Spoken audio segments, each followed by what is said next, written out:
എൻ്റെ പുതിയ നോവലായ ഗംഗയെക്കുറിച്ചാണ് ഈ വീഡിയോ. എൻ്റെ 10ാമത്തെ പുസ്തകവും 3ാമത്തെ നോവലുമാണ് ഗംഗ.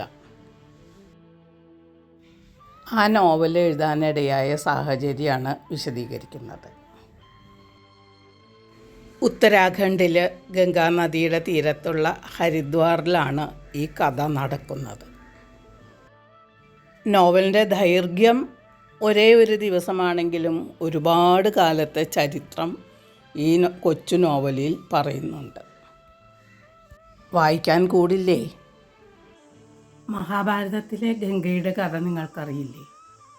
താൻ പ്രസവിച്ച 6 മക്കളെയും നിർദ്ദയം ഗംഗയിൽ എറിഞ്ഞു കൊന്ന അമ്മ 7ാമത്തെ കുഞ്ഞിനെ നദിയിലെറിയാൻ പോകുന്ന നേരത്ത് മഹാരാജാവ് തടഞ്ഞു. പറ്റില്ല, ഇവനെ തനിക്ക് വേണം. ആ കുഞ്ഞിനെയും എടുത്തുകൊണ്ട് അമ്മ പോയിക്കളഞ്ഞു. അവനെ എല്ലാ വിദ്യകളും പഠിപ്പിച്ചതിന് ശേഷം തിരിച്ചേൽപ്പിക്കാം എന്ന നിബന്ധനയിൽ. ആ കുഞ്ഞാണ് ഗംഗാദത്തൻ, മഹാഭീഷ്മർ. ഗംഗ എന്ന എൻ്റെ നോവലും അത്തരം ഒരു ശിശുഹത്യയുടെ കഥ പറയുന്നു. 80കളുടെ അവസാനത്തിൽ എൻ്റെ നാട്ടിൽ നടന്ന ആദ്യത്തെ ശിശുഹത്യയായിരുന്നു അത്. 2ാം ക്ലാസ്സിലോ 3ാം ക്ലാസ്സിലോ പഠിക്കുകയായിരുന്നു ആ പെൺകുഞ്ഞ്. അവളെ ആറ്റിലെറിഞ്ഞ് കൊന്നതാവട്ടെ 18 വയസ്സ് മാത്രം പ്രായമുണ്ടായിരുന്ന അവളുടെ മാതുലനായിരുന്നു. ഗംഗ ആ കഥ പറയുന്നു. ഇന്നും ഞാൻ ആ ദിവസം ഓർക്കുന്നു. തെളിവെടുപ്പിനായി പോലീസുകാർ അവനെ കൊണ്ടുവരികയായിരുന്നു. അവർക്ക് പിന്നാലെ ജാഥയായി ഒരുപാട് നാട്ടുകാർ ഉണ്ടായിരുന്നു. അവൻ്റെ ശരീരം മൊത്തം കല്ലേറ് കൊണ്ടും പോലീസുകാരുടെ മർദ്ദനം കൊണ്ടും വീങ്ങിയും ചോര കട്ട പിടിച്ചും കാണപ്പെട്ടു. അവനെ കണ്ടാൽ പ്രാകൃതമായ ഒരു രൂപമായിരുന്നു. മുണ്ട് മാത്രമാണ് അവൻ ഉടുത്തിരുന്നത്. അതിനു മുമ്പോ പിൻപോ ഒരു കുറ്റവാളിയെ തെളിവെടുപ്പിന് കൊണ്ടുവരുന്നത് ഞാൻ കണ്ടിട്ടില്ല. അതാണ് ഗംഗയ്ക്ക് പ്രചോദനമായി തീർന്നത്. അവന് പിന്നീട് എന്ത് സംഭവിച്ചു? അവനെക്കുറിച്ച് പൊടിപ്പും തൊങ്ങലും കലർന്ന കഥകൾ കേട്ടിരുന്നു. അതെല്ലാം ഈ കഥാപാത്ര സൃഷ്ടിയിൽ എന്നെ സഹായിച്ചിട്ടുണ്ട്.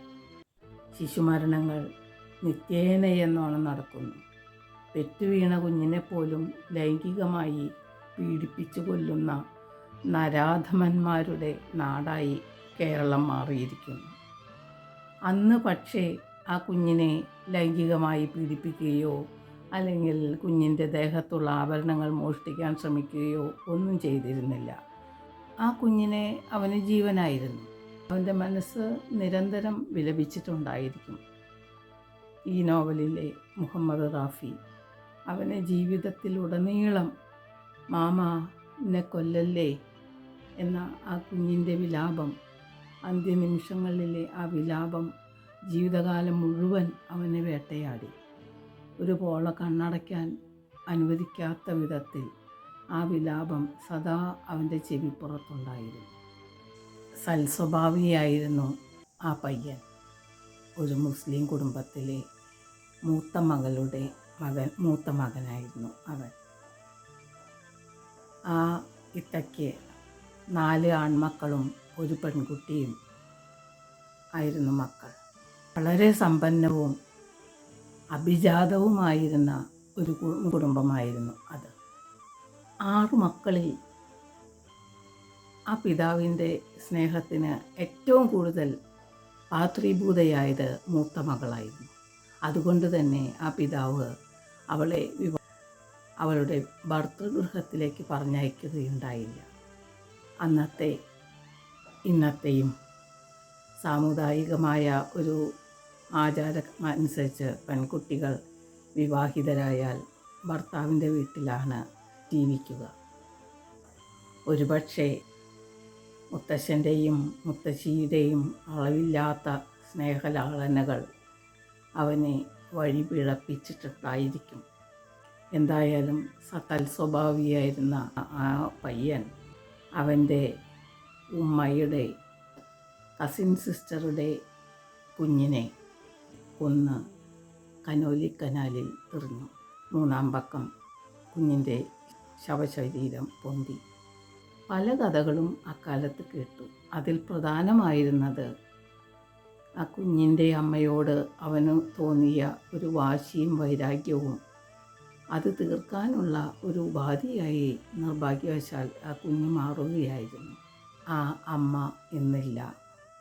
അവൻ ഇന്ന് ഏതോ ഒരു മാർക്കറ്റിൽ തൊഴിലാളിയായി ജീവിക്കുന്നുണ്ട് എന്നാണ് അറിയാൻ കഴിഞ്ഞത്.